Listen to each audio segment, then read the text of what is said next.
تصور کریں کہ آپ کسی نہر کے کنارے پر بیٹھے ہوئے ہیں۔ لہروں کی نرم اور سکون سے بھری آواز اور دور بیٹھے کسی بگلے کی آواز، یہ دونوں آوازیں آپ سن رہے ہیں اور یہ آوازیں آپ کو اچھی بھی لگ رہی ہیں، لیکن اسی لمحے ایک اور آواز آپ کے کان میں پڑنا شروع ہو جاتی ہے، ایک مچھر کی آواز۔ اور یہ چھوٹی سی آواز آپ کو ڈسٹرب کرتی ہے، آپ کے سکون کو برباد کر دیتی ہے۔ مچھر آپ کے قریب آ رہا ہے، مزید قریب آ رہا ہے اور اب بالکل ہی قریب آ گیا ہے، اور پھر ایک سے اس کی آواز بالکل ختم ہو جاتی ہے۔ آپ نے اس مچھر کو مسل دیا اور ایک مرتبہ پھر ہر طرف سکون ہی سکون ہو گیا۔ آپ نے دور سے ہی اس آواز کا پتہ کیسے لگایا اور پھر اس کے بنانے والے کو اتنی درستگی سے کیسے نشانہ بنایا؟ آواز کو پہچاننا کہ یہ کس چیز کی آواز ہے، یہ کیسی آواز ہے، اور اس کے مقام کو پہچاننے کی صلاحیت کہ یہ کہاں سے آ رہی ہے، یہ سب سماعت کے نظام کی بدولت ممکن ہے۔ سماعت کا نظام دو اہم حصوں پر مشتمل ہوتا ہے، کان اور دماغ۔ اگر بالکل ہی شارٹ اور آسان الفاظ میں کہا جائے تو کان آواز کی لہروں کو نیورل سگنلز میں تبدیل کرتا ہے اور دماغ ان سگنلز پر مشتمل تمام معلومات کو حاصل کر کے اس پر پھر مزید کارروائی کرتا ہے۔ یہ سمجھنے کے لیے کہ یہ کیسے کام کرتا ہے، ہم کسی پرندے کی آواز پر فوکس کرتے ہیں اور پھر دیکھتے ہیں کہ یہ کان تک کیسے پہنچتی ہے۔ ہم اس آواز کی پیروی کرتے ہوئے کان تک پہنچیں گے۔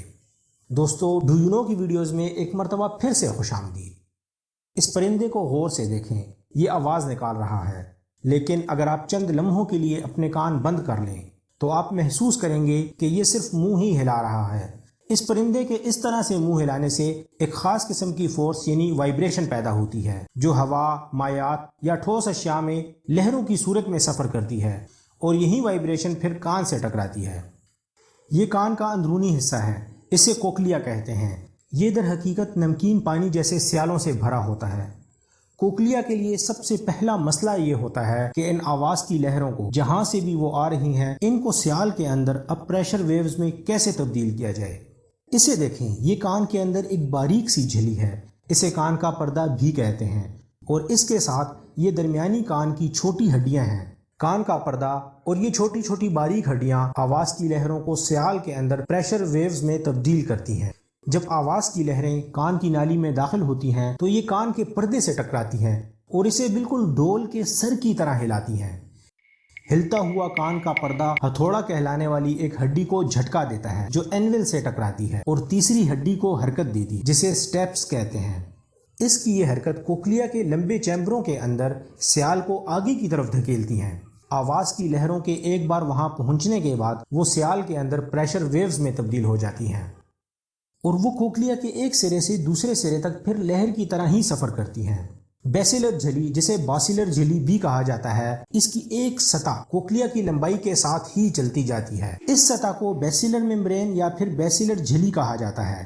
یہ بالوں کی خلیوں سے جڑا ہوتا ہے جس میں سٹیریوسیلیا نامی خصوصی اجزاء ہوتے ہیں جو کوکلیئر فلوئڈ اور بیسیلر جھلی کے وائبریشن کے ساتھ حرکت کرتے ہیں۔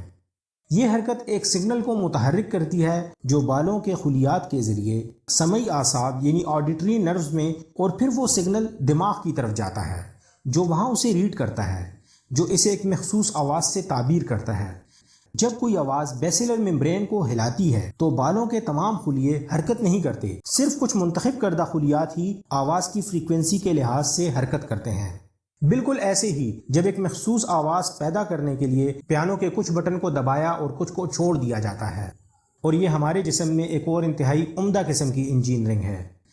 باسیلر جھلی کا ایک سرا بہت سخت ہوتا ہے جو صرف مختصر طول موج اور اعلیٰ تعدد آوازوں کے جواب میں ہی ہلتا ہے، اور اس کا دوسرا سرا بہت زیادہ لچکدار ہوتا ہے، صرف لمبی طول موج اور کم تعدد آوازوں کی موجودگی میں ہی وہ ہلتا ہے۔ اگر آپ نوٹس کریں تو سیگل اور مچھر کی آوازیں باسیلر جھلی پر مختلف مقامات پر ٹکراتی ہیں، جیسے پیانو پر مختلف چابیاں بجانا۔ لیکن یہ ہی وہ سب کچھ نہیں ہے، ابھی بہت کچھ باقی ہے۔ ہمارا دماغ ایک اور بھی بہت اہم کام کرتا ہے، یہ شناخت کرتا ہے کہ آواز کہاں سے آ رہی ہے۔ اس کے لیے دماغ دونوں کانوں میں آنے والی آوازوں کا موازنہ کرتا ہے تاکہ خلا میں ہی ماخذ یعنی آواز پیدا کرنے والے کا پتہ لگایا جا سکے۔ فرض کریں براہ راست ایک آواز آپ کے سامنے سے آتی ہے، ایک ہی وقت میں آپ کے وہ دونوں کانوں تک پہنچے گی۔ اب آپ اسے ہر ایک کان میں ایک ہی شدت سے سنیں گے۔ تاہم ایک طرف سے آنے والی کم فریکوینسی آواز دور سے پہلے قریب کے کان میں ہی مائکرو سیکنڈ میں ہی پہنچ جائے گی اور اعلیٰ تعدد والی آوازیں قریب کے کان میں زیادہ تیز لگیں گی۔ معلومات کے یہ تار دماغ کے اسپیشل حصوں تک پہنچتے ہیں جو آپ کے کانوں کے درمیان وقت اور شدت کے فرق کا تجزیہ کرتے ہیں۔ وہ اپنے تجزیے کے تمام ریزلٹس آڈیٹری کارٹیکس کو بھیجتا ہے۔ اب دماغ کے پاس وہ تمام معلومات ہوتی ہیں جن کی اسے ضرورت ہے، مثلاً سرگرمی کے وہ تمام نمونے جو ہمیں بتاتے ہیں کہ آواز کیا ہے، اور اس کے بارے میں وہ تمام معلومات کہ یہ خلا میں کہاں سے آ رہی ہے۔ مائی کیوریس فرینڈز، کیا آپ جانتے ہیں کہ سماعت کی بیماری دنیا میں تیسری سب سے عام دائمی بیماری ہے؟ اونچی آوازیں اور کچھ ادویات کا استعمال کان کے اندر موجود ان بالوں کی خلیوں کو ہلاک کر دیتا ہے۔ جب یہ بالوں کی خلیات مر جاتے ہیں تو پھر باہر سے آنے والے سگنلز کان سے دماغ تک نہیں پہنچ پاتے۔ اسی طرح اوسٹیوکلیروسس جیسی بیماریاں کان کی چھوٹی ہڈیوں کو منجمد کر دیتی ہے، جس کی وجہ سے وہ ہل نہیں پاتی اور اس کی وجہ سے ہم آسانی سے سن نہیں پاتے۔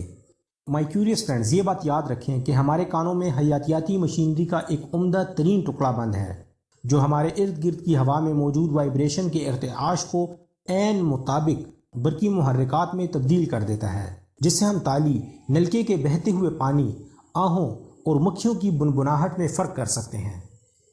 امید ہے آج کی انٹرسٹنگ اور انفارمیٹیو ویڈیو آپ سب نے پسند کی ہوگی۔